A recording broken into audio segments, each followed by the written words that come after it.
இன்னைக்கு இரவு ஒரு மகா தரிசனம் உங்களுக்கு கிடைக்க போகுது. நீங்க ஆழ்ந்த தூக்கத்தில் இருக்கும்போது சாயப்பாவுடைய நடமாட்டத்தை உங்க வீட்டில் கேட்பீங்க, இல்லை சுருட்டு வாசனைய நீங்க அனுபவிப்பீங்க. கடவுளுடைய வார்த்தைகள் 100% உண்மையானது. இந்த தரிசனம் யார் யாருக்கெல்லாம் கிடைக்கும் எல்லாமே பதிவில் சொல்லப்பட்டிருக்கு. இந்த பதிவை கேட்க கேட்க உங்களுக்கு ஒரு நம்பிக்கை வருதுன்னா இன்னைக்கு இரவு உங்களுக்கு மிக பெரிய மாற்றத்தை சாயப்பா ஏற்படுத்த போகிறார். யார் எல்லாம் அதிகப்படியான பிரச்சனைகளில் இருக்கிறாங்களோ, கடவுளே உன்னோட தரிசனத்தை நான் பெற மாட்டேனான்னு இத்தனை நாள் ஏங்கிக்கிட்டு இருக்கிறாங்களோ, அவங்களுக்கு இந்த மகா தரிசனம் இன்னைக்கு கிடைக்க போகுது. கிடைக்கிற அத்தனை பேருக்கும் பிரச்சனைகள், கர்மாக்கள், அதனுடைய தாக்கம் குறைய போகுது. அது வரக்கூடிய நாட்களில் உங்க வாழ்க்கையுடைய பாதைய பயணத்தை அத்தனையுமே மாற்ற போகக்கூடிய ஒரு அற்புத நாட்களாக இருக்கும். நீங்க தயாரா தரிசனத்தை பெற? முதல்ல பதிவை கேட்கறதுக்கு முன்னாடி 5 நிமிஷம் கண்களை மூடி இந்த பதிவில் சொல்லப்பட்ட அத்தனை விஷயமும் எனக்கு நடக்கணும்னு சொல்லி சாய்ப்பா கிட்ட பிரார்த்தனை பண்ணுங்க. அதுக்கு அப்புறமா பதிவை கேளுங்க. ஆனால் இந்த விஷயத்தை உங்கள் குடும்பத்தில் இருக்கிற யாருக்கும் சொல்லக்கூடாது. தரிசனத்தை பார்த்ததுக்கு அப்புறமும் உங்கள் குடும்பத்தில் இருக்கிற ஒருவருக்கும் இந்த விஷயத்தை சொல்லாதீர்கள். அதற்கு காரணமும் இந்த பதிவில் இருக்குது. ஸோ தரிசனத்தை பெறுவதற்கு தயாரா?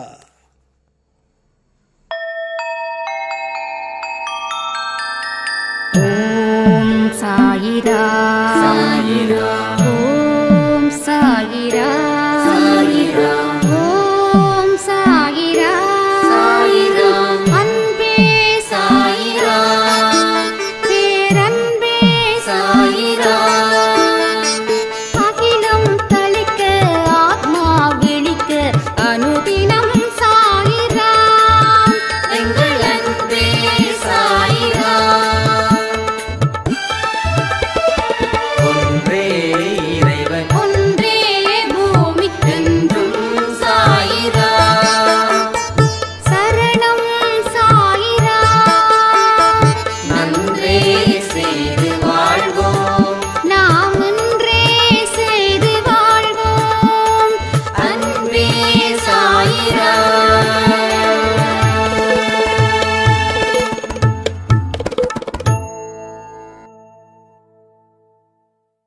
சாய்ராம்.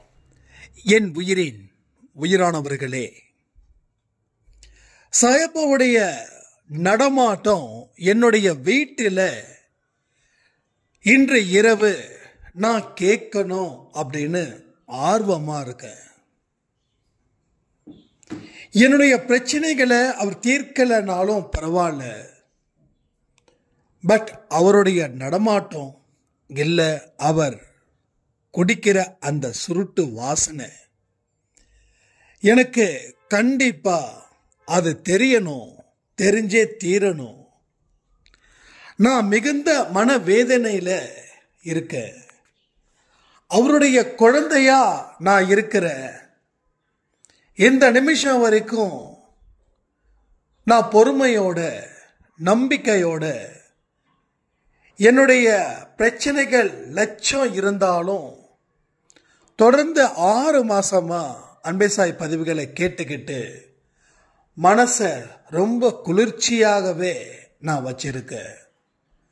ஆனா எனக்கு இன்னைக்கு நடமாட்டம் இல்லை, அந்த சுருட்டு வாசனை தெரிஞ்சே ஆகணும், இதை பத்தி ஒரு பதிவு நீங்க கொடுத்தே ஆகணும் அப்படின்னு அந்த சாய்ராம் சொல்லி இருந்தாங்க. நாம ஆசைப்பட்டது எல்லாமே அவர் கொடுக்கிறார். தெரியுது உங்களுக்கு? நீங்க என்ன ஆசைப்படுங்க, அவர் உங்களை சந்தோஷப்படுத்துறார்.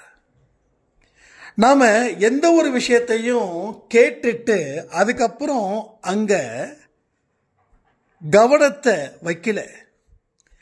அப்போ அவர் கொடுக்கக்கூடிய பதில் நமக்கு தெரியல. இன்னைக்கு 12 மணிக்கு பதிவை நாம சொல்லியிருந்தோம். அவருடைய கண் பார்வையில நாம இருக்கணும் அப்படின்னு. நம்ம சாய்ராம் எப்படின்னா, ஒரு மதியம் குட்டி தூக்கம் போடுறவங்க. அவங்க சொன்னாங்க, உங்க பதிவை கேட்டு அதுக்கப்புறம் சாப்பிட்டு அதுக்கப்புறம் கண்ணை மூடி தியானம் பண்ண. தியானம் பண்ணும்போது அப்படியே மெய் மறந்து தூங்கிட்டேன். திடீர்னு ஒரு கனவு, மா அப்படின்னு சொல்லி எழுப்புற மாதிரி. சொல்லுங்க சாயப்பான்னு நான் கேஷுவலா பேசுறேன். அவன் நிறைய சொல்றான்ல, அவன் சொல்றத நீ நம்பு, நீ கேளு. நான் தான் அவன்கிட்ட இருந்து எல்லாத்தையும் சொல்லிக்கிட்டு இருக்க. அவன் சொல்றான்னு நினைச்சிடாத, நான் தான் அவனுடைய குரல்ல உனக்கு சொல்லிக்கிட்டு இருக்க. அதே போல அவன் பேசுறத என்னைக்கும் நிறுத்த வேண்டாம்னு சொல்லுன்னு நம்ம இன்னொரு சாய்ராம் கிட்டையும் அவர் சொல்லியிருக்காரு. அவரும் சாய்பா கோயில்ல போய் மெடிடேஷன் பண்ணுவார். அவர் யாருன்னா நம்ம சாயங்கமுத்து. இப்படி இந்த மாதிரி ஒரு மிராக்கள் உங்களுக்கு இவங்களுக்கு மெடிடேஷன் மூலமா தூக்கத்தின் மூலமாக நடந்திருக்குதுன்னா அதுக்கு அர்த்தம் என்னங்க? அதுக்கு அர்த்தம் என்ன? அன்பே சாய் குடும்பம் அப்படின்றது ஒரு உயிரான குடும்பம்.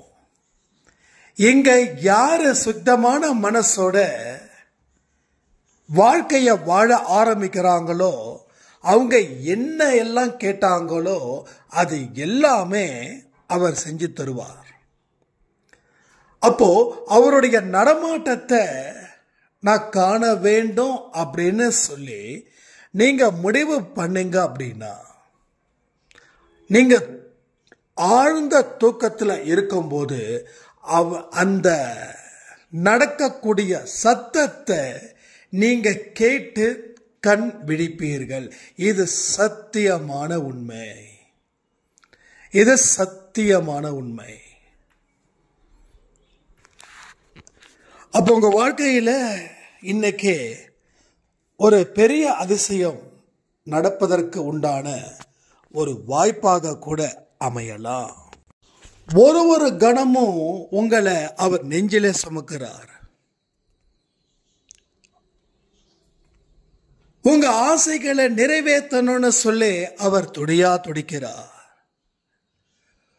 உங்களோட பிரச்சனைகளில் இருந்து வெளியில வரணும் அப்படின்னு சொல்லி கர்மாக்களை அழிக்கக்கூடிய வேலையிலையும் அவர் கடுமையாக இரவும் பகலும் பாராமல் உழைத்து கொண்டு இருக்கிறார். இந்த வயதிலும் யாரு? சாயப்பா. நல்ல உள்ளங்கள் என்றும் வெற்றி பெறும். நல்லவர்கள் ஆரம்பத்தில் பல சங்கடத்தை அனுபவிக்க வேண்டியவர்களாக இருக்கிறார்கள். அந்த சங்கடத்தை தாண்டிட்டா சந்தோஷம் நிலைக்கும். வாக்கு தத்துவம் இதுலயும் சொல்லலாமா? சங்கடத்தை தாண்டு சந்தோஷத்தை பெறுவாய். இன்னைக்கு இருக்கக்கூடிய ஒரு பிரச்சனைகளையும் இதுதான் நிரந்தரம் அப்படின்னு நீ நினைக்காத. நான் ஒண்ணு சொல்லட்டுமா? ஒரு சின்ன அரசியல் சொல்லட்டுமா? போன வாரம் சனிக்கிழமை நம்மளுடைய விஜய் அவர்கள் எப்படி இருந்தாங்க? இந்த வாரம் சனிக்கிழமை அவர் எப்படி இருக்கிறாரு?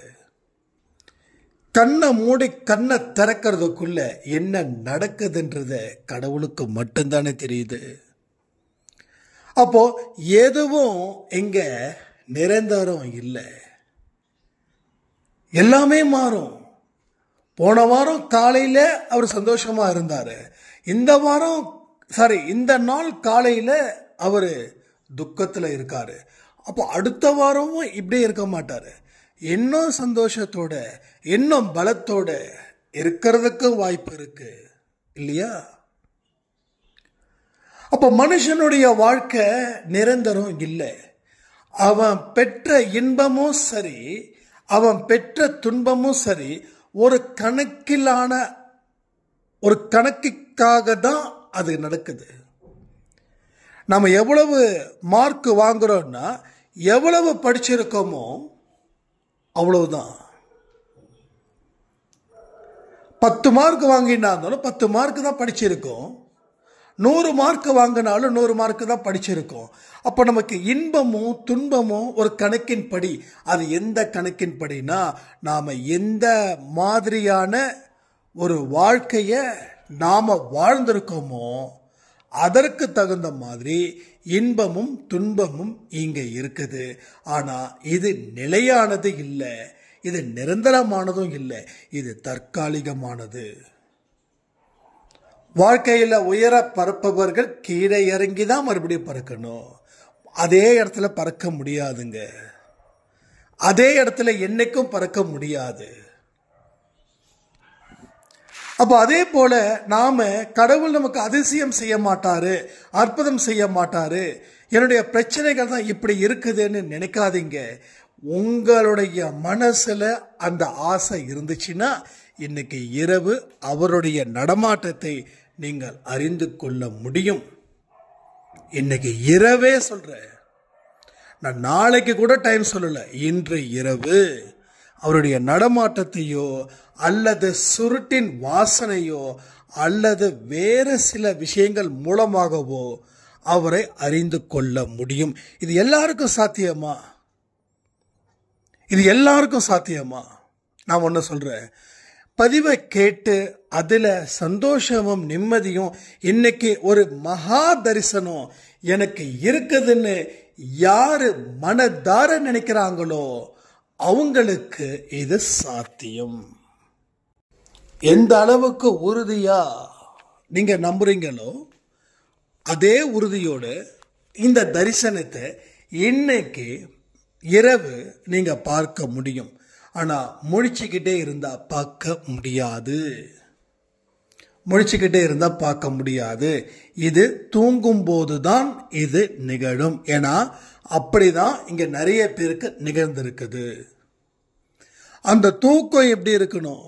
இன்னைக்கு தரிசனத்தை பெற போகிறோம் அப்படின்ற ஒரு நம்பிக்கையோட, கடவுளுக்கு நன்றியோட, கடவுளுக்கு நன்றி செலுத்திக்கிட்டு தூங்குங்க. இன்னைக்கு நிச்சயமா ஒரு மகா தரிசனம் உங்க வீட்டில் இருக்குது. அது உங்களுடைய காதுக்கு மட்டும்தான் கேட்கும். ஆனா இந்த ஒரு விஷயத்த உங்க குடும்பத்தில் இருக்கிறவங்க கிட்ட யாருக்கிட்டையும் சொல்லக்கூடாது. என்ன சொல்லுவாங்க தெரியுமா? என்ன சொல்லுவாங்க? அவர் ஏதோ உளறிட்டு இருக்காரு, நீ வேற அப்படின்னு சொல்லிட்டு, இப்ப 41 பேர் செத்தாங்களே, இப்ப கடவுள் இல்லையா அப்படின்வாங்க. ஸோ இது மாதிரி பேசக்கூடியவர்கள் நிறைய பேர் இருக்காங்க. உங்க வீட்டில் மட்டும் இல்லை, எல்லார் வீட்லேயும் இப்படி இருப்பாங்க. அப்போ இவங்க கிட்ட நீங்க இத ஒரு ஆர்வத்தோட சொன்னா, அந்த ஆர்வத்தை இவங்க என்ன பண்ணுவாங்க, கலைச்சு விட்டுட்டு கூடவே உங்க நீங்க சாய்பாபா மேல வச்சிருக்கக்கூடிய நம்பிக்கையையும் கழிச்சு விட்டுருவாங்க. இது உண்மையா இல்லையா? கமெண்ட் பண்ணுங்க பார்க்கலாம். நீங்க கடவுள் மேல அவ்வளவு நம்பிக்கையோட, ஆழ்ந்த நம்பிக்கையோட நீங்க வணங்கும் போது உங்களை கேலியும் கிண்டலும் செஞ்சுக்கிட்டு தான் இருப்பாங்க. ஏன்னா இந்த உலகம் அவ்வளவு மோசமான சம்பவங்களை நடத்திக்கிட்டு இருக்குது. அதை ஏன் தடுக்க முடியல, ஏன் தடுக்க முடியல, ஏன் தடுக்க முடியலன்னு கேள்விகளா கேட்டு கேட்டு கேட்டு உங்க நம்பிக்கையை அவர்கள் அழிப்பார்கள். எல்லாத்துக்குமே காரணம் இருக்குதுங்க. காரணம் இல்லாம கடவுள் யாரையும் தண்டிக்க மாட்டாரு. புரிஞ்சுக்கணும். ஒரு சின்ன குழந்தை சாகுதுன்னா அது கர்மம் முடிஞ்சதுன்னு அர்த்தம். புரியுதுங்களா? கர்மா முடிஞ்சதுன்னு அர்த்தம். ஒரு நல்லவன் சீக்கிரமா சாகுறான்னா அவன் கர்மா முடிஞ்சதுன்னு அர்த்தம். கர்மா முடிகிறவங்களுக்கு தான் அந்த வாய்ப்பு. அதையும் மீறி அவங்க அடுத்த பிறவி எடுத்தாங்கன்னா சிறப்பான அந்தஸ்துல இருப்பாங்கன்னு அர்த்தம். நல்ல உயர்ந்த இடத்துல பொறுப்பாங்கன்னு அர்த்தம். நிறைய ஏழைங்களுக்கு உதவிகள் செய்வாங்கன்னு அர்த்தம். ஒரு ஜென்மத்திலையும் ஒவ்வொருத்தங்களுக்கு என்ன எழுதப்பட்டதோ, எதன் மூலமா இது நிறைவேறணும்னு சொல்லி இருக்குதோ, அது அந்தந்த கணக்கின் மூலமாக இங்கே நடைபெறுகிறது. இதை யாராலையும் மாற்ற முடியாது. ஆனா எது நடந்தாலும் அது நல்லதுக்கே, அதையும் மாற்ற முடியாது. எது நடந்தாலும் நல்லதுக்கே. அப்போ நம்ம நம்பிக்கையை யாராவது இந்த மாதிரி குலைப்பாங்கன்னு சொல்லிதான் எந்த ஒரு விஷயத்தையும் நீங்க வெளியில சொல்லாதீங்க. நீங்க வெளியில சொன்னா அத்தனையும் எதுவும் நடக்கவே நடக்காது. இது 100% உண்மை. நீங்க எந்த இடத்துலையும் வழக்கத்திற்கு மாறாக எதையுமே செய்யாதீங்க. உள்ளுக்குள்ள வைங்க நம்பிக்கைய, உள்ளுக்குள்ள சந்தோஷத்தை வெளிப்படுத்துங்க, உள்ளுக்குள்ள மகிழ்வுடன் இருங்க, உள்ளுக்குள்ள வெளிச்சமா இருங்க. ரைட்டா? இப்படி இருக்க இருக்க இருக்கதான் அந்த தரிசனத்தை நீங்கள் பெறுவீர்கள். அப்ப அந்த தரிசனத்தை அடுத்த நாள் காலையில யாருக்கிட்ட சொல்லணும்? அன்பை சாயில சொல்லணும். யாருக்கிட்ட சொல்லக்கூடாது? உங்க குடும்ப உறுப்பினர்கள் கிட்ட சொல்லக்கூடாது. சொன்னா மீண்டும் மீண்டும் நீங்கள் முட்டாளாக்கப்படுவீர்கள். இது மூட நம்பிக்கையை பேஸ் பண்ணி இல்லை. மனசு என்ன நினைக்குதோ அது நடக்குது. That's all. ஓகேங்களா? ஸோ இதெல்லாம் நான் நிறைய அனுபவிச்சிருக்கேன். எக்கச்சக்கமா அனுபவிச்சிருக்கேன். 1 இல்லை 2 இல்லை, எக்கச்சக்கமா. சாய்பாவுடைய விளையாட்டை நம்ம நேருக்கு நேரா உணரலாம். நேருக்கு நேரா உணரலாம். நம்மளோட ஆசைகள் அத்தனையுமே நிறைவேறும். நிஜமா சொல்ற.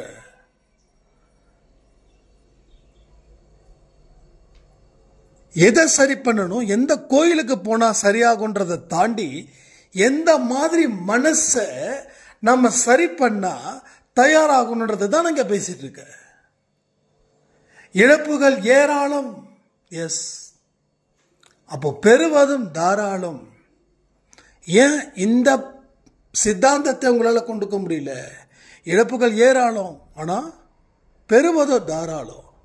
எங்க இழப்பு நிக்குதோ, எங்க இழப்பு இருக்குதோ அங்க பெறுவதும் இருக்குது. அப்ப ஏன் பெற முடியல அப்படின்னா, நீங்க வீட்டை பூட்டிக்கிட்டு உள்ள உட்கார்ந்தா எப்படி வெளியில இருக்கிறது உள்ளே வரும்? அப்ப இதயோன்ற கதவை எதிர்மறை எண்ணங்களால நீங்க பூட்டிட்டீங்கன்னா நேர்மறை எண்ணங்கள் வருவதற்கு வழி இல்லை. ஒரு தீய சக்தியை வீட்டுக்குள்ள லாக் பண்ணிட்டா நல்ல சக்தி எப்படி வரும்? அப்ப கதவு திறந்திருந்தா அந்த தீய சக்தி வீட்டை விட்டு வெளில போகும். அப்ப கதவு திறந்திருந்தா நல்ல சக்தி உள்ளே வரும். வருமா வராதா? இதுதான் பிரச்சனை. இதுதான் பிரச்சனை. கஷ்டத்தையும் துன்பத்தையும் தொடர்ந்து கண்ணுக்கு பக்கத்துல வச்சு பார்த்துக்கிட்டா உலகம் தெரியுமான்னு சான்ஸே இல்லை தெரிய. உலகம் தெரியணும். உலகத்துல இருக்கக்கூடிய மக்களை நீ பார்க்கணும். அப்படி நிறைய உதவி செய்யணும். உதவி செய்யும் போது உன்னை விட மோசமான மனிதர்கள் கடும் மோசமான சூழ்நிலையில வாழ்ந்துட்டு இருக்காங்க. நம்பிக்கை அங்கே பிறக்குது உங்களுக்கு. எப்ப நம்பிக்கை இழக்கிறீங்க தெரியுமா? உங்களை தாண்டி பார்க்கிறவங்களை, உங்களுக்கு மேல 10 அடி இருக்கிறவங்களை பார்க்கும்போது நீங்க நம்பிக்கை இழக்கிறீர்கள் உங்க வாழ்க்கையின் மீது. பட் உங்களுக்கு கீழே 10 அடி தள்ளி இருக்கிறவங்கள பாருங்க. நீங்க போட்டு இருக்கக்கூடிய துணிமணி கூட அவங்களுக்கு இல்லை. நீங்க சாப்பிட்ற சாப்பாடு கூட அவங்களுக்கு இல்லை. நீங்க இருக்கக்கூடிய வீடு கூட அவங்களுக்கு இல்லை. நீங்க யூஸ் பண்ற மொபைல் கூட அவங்களுக்கு இல்லை. அப்ப அவங்களுக்கு உங்க துணிமணிகளை கொடுத்து உதவி செய்யும் போதுதான் உங்க மனசுல நம்பிக்கை ஏற்படுது. என்னன்னா, என்னை விட கோடான கோடி மனிதர்கள் துன்பத்திலையும் துக்கத்திலையும் இருக்கும்போது நான் என்னுடைய துக்கத்தை பெருசுன்னு நினைச்சு வாழ்ந்துகிட்டு இருக்கனே, நான் எவ்வளவு பெரிய ஒரு மாய வலையில சிக்கி என்னுடைய நிம்மதியை நானே கெடுத்துக்கிட்ட அப்படின்ற ஒரு புரிதல் அங்க வரும். எதுக்கு நம்ம அன்னதானம் பண்ண சொல்றோம், எதுக்கு செய்ய சொல்றோம்? இன்னைக்கு காலையில கொடுத்த பதிவை எத்தனை பேர் கேட்டீங்க? கேட்காதவங்க கேளுங்க. பலனை எதிர்பார்த்து செய்யக்கூடாது, ஆனா செய்யாம இருக்க முடியல, அதுக்கு நான் என்ன செய்யணும்ன்ற கேள்விக்கும் அதுல பதில் இருக்குது. அந்த பதில் ஒரு சாய்ராம் சொன்னாங்க, நானும் ஒவ்வொரு மாசமும் 1ஆம் தேதி பலனை எதிர்பார்க்காம செய்யணும்னு செய்வேன். ஆனா என் பிரச்சனைகள் இன்னும் தீரலையே நினைச்சு அந்த மாசம் மிடில் நான் நினைப்பேன், நீ சொல்ற மாதிரி தானே சாயப்பா நான் அன்னதானம் பண்றேன், ஆனா பலனை எதிர்பார்த்து நான் பண்ணல. இருந்தாலும் ஒரு கேள்வியை அவன் முன்னாடி வைக்கிறேன், நான் யாருக்கு என்ன துரோகம் பண்ணிட்டேன்? உதவிகள் தானே செய்யறேன். அப்ப ஏன் எனக்கு எந்த விதமான வாழ்க்கையிலையும் முன்னேற்றம் வரல அப்படின்னு கேட்கும்போது இந்த 12 மணி ஆடியோ எனக்கு தரமான ஒரு செருப்படி அப்படின்னு சொன்னாங்க. அவங்க சொன்ன வேர்ஷன் அது, ஒரு தரமான செருப்படி. அப்போ நாம வெளிப்படையா பலனை எதிர்பார்த்து, வெளியில அது மாதிரி நினைச்சுக்கிட்டு இருக்காங்களா பலனை எதிர்பார்த்து செய்யலையேன்னு, ஆனா உள்ளுக்குள்ள செய்யக்கூடிய உதவிகள் பலனை எதிர்பார்த்து தான் நம்ம செஞ்சிருக்கோம். அதனாலதான் லைஃப் 0ல இருக்கு அப்படின்னு சொல்லி இன்னொன்னு சொன்னாங்க. நான் நாளைக்கு ஞாயிற்றுக்கிழமை காலையில மதியானம் சாயந்தரம் பட்டினியோட இருக்க போறேன். அப்பதான் அந்த பசியோட வலி எனக்கு தெரியும். பசி அதிகமா இருக்கும்போது நான் சாப்பிட போறேன், அப்பதான் எனக்கு அடுத்தவங்களோட வலி எனக்கு புரியும் அப்படின்னா நான் சொன்னேன், தாராளமா செய்யுங்க, தப்பே இல்லை. ஒரு விஷயத்தை எனக்கு இதன் மூலமா தான் புரிஞ்சுக்கணும் அப்படின்னு என் மனசு சொல்லுதுன்னா அது ட்ரை பண்றதுல தப்பே இல்லை, சத்தியமா தப்பு இல்லை, சத்தியமா தப்பு இல்லை. ஆனா அது உயிருக்கு பிரச்சனை ஆயிடக்கூடாது, உங்களுக்கு பிரச்சனை ஆயிடக்கூடாது, உங்களால மற்றவங்களுக்கு பிரச்சனை ஆயிடக்கூடாது. அப்போ அதிகமா பசி எடுக்கும் போது சாப்பிட்டுடுங்க, ஏன்னா மயக்கம் வந்துட போகுது. அது மாதிரி வெளியிலே போகாதீங்க. ஏன்னா சில விஷயங்கள் நம்ம அந்த துன்பத்தின் மூலமா கிடைக்கக்கூடிய அனுபவம், அந்த அனுபவம் என்ன பண்ணுதுன்னா மற்றவங்களுக்கு உதவி செய்யும் போது எந்த விதமான பலனையும் எதிர்பார்க்காமல் தானாக முன்வந்து உதவிகள் செய்யும். இப்ப எனக்கும் சரி விஷ்ணு சாய்க்கும் சரி, யாராவது சின்ன குழந்தைங்க இந்த சாட்டை அடிச்சுட்டு வருவாங்க தெரியுங்களா? அப்போ ஒரு ஜென்ஸ் அந்த பொண்ணோட அப்பா வருவார், அந்த பொண்ணு பிடிச்சிட்டு வருவார். அப்போ ஒரு சாட்டை அடிக்கிறதுக்கு முன்னாடி நம்ம காசு கொடுத்துருவோம். அவரு என்ன தெரியுமா கேட்பாரு, அடிச்சுக்கிட்டுங்களா அப்படின்னு கேட்பாரு. கண்ணு கலங்கோ. அந்த குழந்தையோட மனசு எவ்வளவு கஷ்டப்படும், என் அப்பா அப்படி அடிச்சுக்கிறாரு அப்படின்னு. அந்த சாட்டையில் அடிக்கும்போது உடம்பு வலிக்காத என்ன? அப்ப அந்த வலி நமக்கு தெரிகிறதால உடனே விஷ்ணு என்ன பண்ணுவாரு, டக்குன்னு என்ன காசு இருக்குதோ அதை கொடுத்துருவாரு. அதே மாதிரி அந்த குழந்தைங்க பக்கத்துல பிஸ்கட்டோ ஏதாவது ஒன்று வாங்கி கொடுத்து, இருமா பாப்பான்னு சொல்லி வாங்கிட்டு வந்து கொடுத்துருவாரு. இதை நான் பெருமைக்கு சொல்லல, நாங்க அனுபவிச்ச வலி அது மாதிரி, பெருமைக்காக சொல்லல. இதெல்லாம் நான் பெரிய பெருமையா நான் அப்படின்னு நம்ம செஞ்சிட்டோம், பெருமைக்காக சொல்லவே இல்லை. பெருமைன்றது ஒண்ணுமே இல்லை. இப்பயுமே சொல்றேன், எனக்கு பெருமை, கெத்து, கம்பீரம் இல்லாததை ஒன்ன இருக்கிற மாதிரி காட்டுறது, இந்த மாதிரிலாம் எப்பயுமே இருந்தது கிடையாது. அது இப்ப சுத்தமா இல்லை. ஏன்னா கடவுள் குடியிருக்கக்கூடிய மனசுல இதெல்லாம் செஞ்சு அவரை துரத்துறதுக்கு நான் என்ன பைத்தியக்காரனா, இல்ல நான் என்ன முட்டாளா? கடவுள் என் மனசுல குடியிருக்கணும், வாழணும். இப்ப கடவுள் என் மனசுல வாழணும், எனக்கு குபேரனா ஆக்கவும் வேண்டாம். நான் ஏழையா இருந்தா கூட என் சாயப்பா என்னுடைய மனசுல சந்தோஷமா இருக்கணும்னு நினைக்கிற அந்த மைண்ட் செட் எனக்கு வந்துருச்சு. அந்த மைண்ட் செட் உங்களுக்கு வந்துருச்சுன்னா உங்களை அசைக்க ஒருத்தவங்களாலே கூட முடியாதுங்க. இது கண்டிப்பான உண்மைங்க. சாய்பாட வார்த்தைகளுக்கு பலம் ஜாஸ்தி.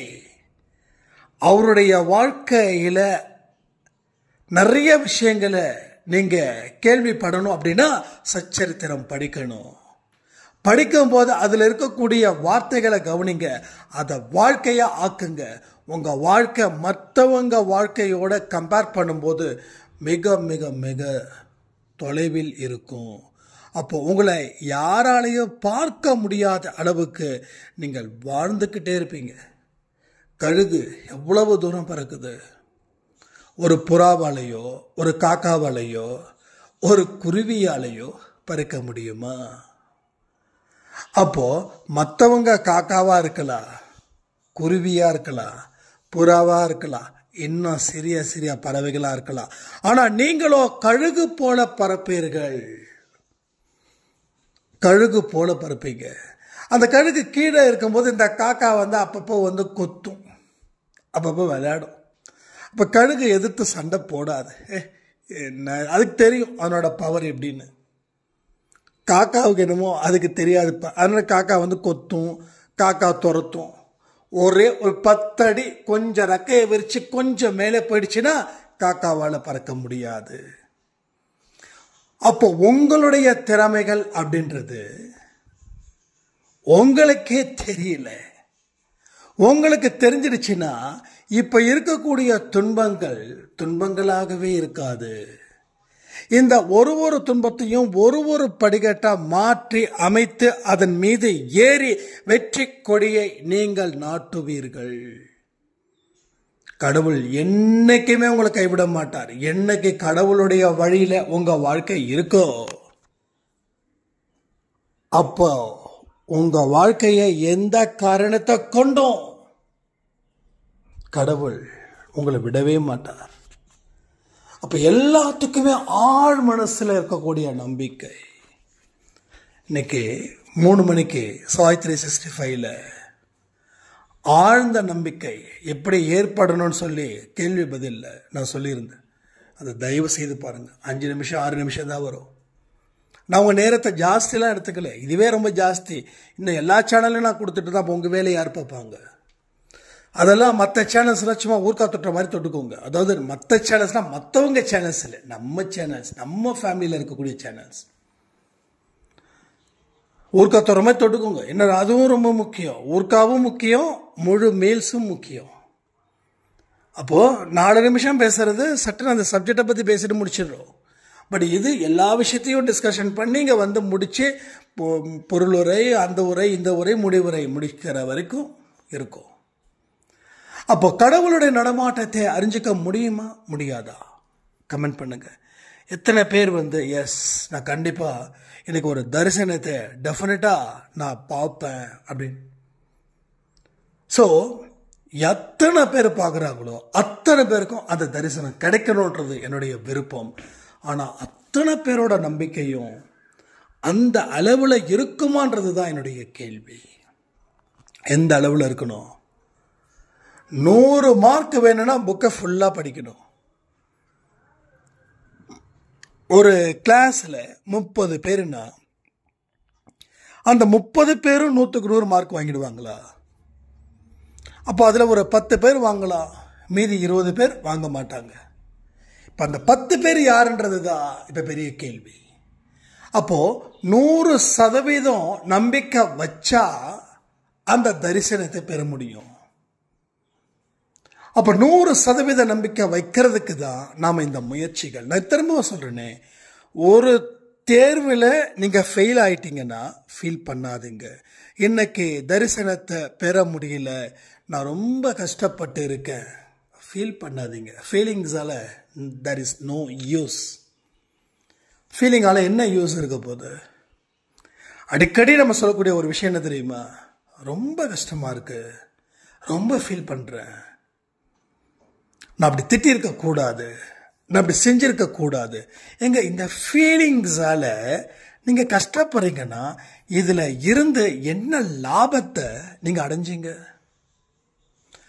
ஆனா இன்னொரு விஷயம் சொல்லட்டுமா? எஸ், இந்த தப்பை நான் செஞ்சிருக்கேன், இனிமே இந்த தப்பை செய்ய மாட்டேன்னும் போது அங்க இந்த தப்பு பண்ணதுக்காக கஷ்டத்தை அனுபவிக்க மாட்டீங்க, தப்பு பண்ணக்கூடாதுன்ற வைராக்கியம் மேலொழுக்கும்.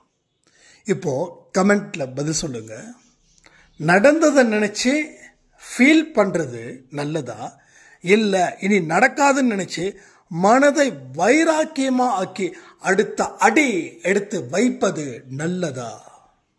எது? Which is best? What is your answer? அப்போ இன்னைக்கு நான் சொல்றேனே, ஏதாவது ஒரு தப்பு செஞ்சா அந்த தப்புக்கு தண்டனை கிடைக்கும்.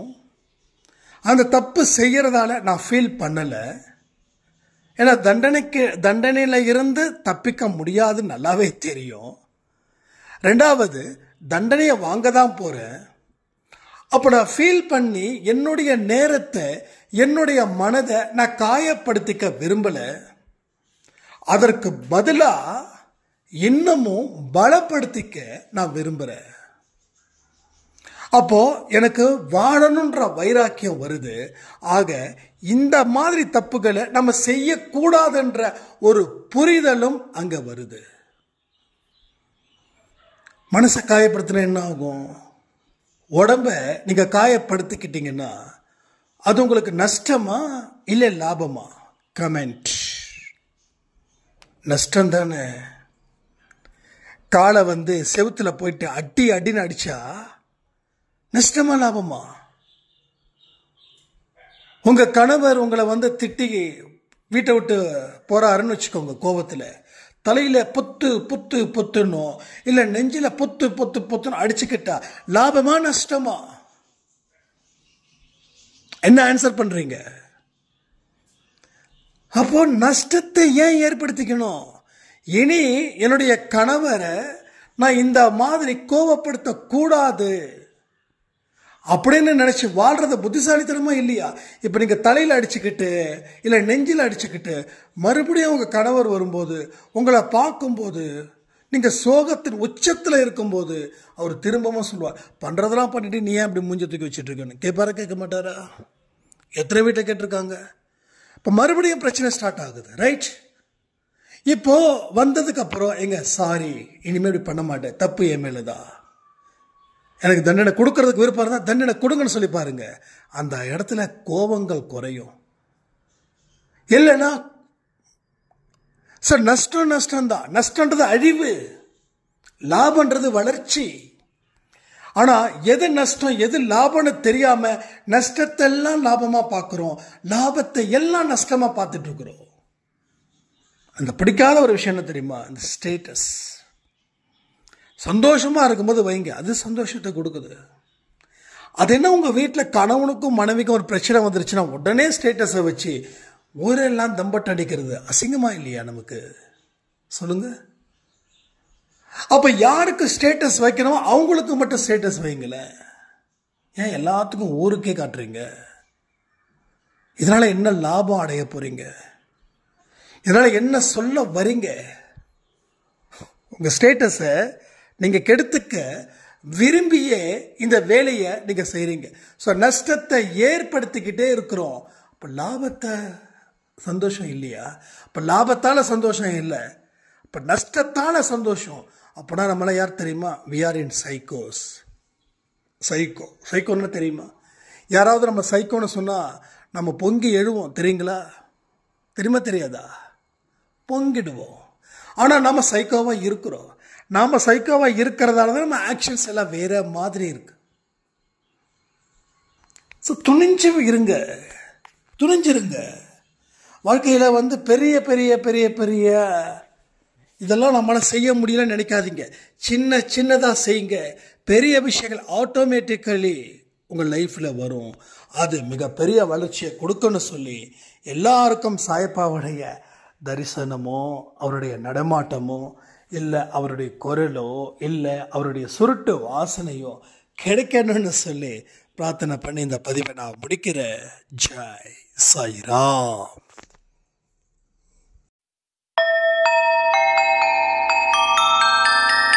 ஓம் சாயிராம். ஓம் சாயிராம்.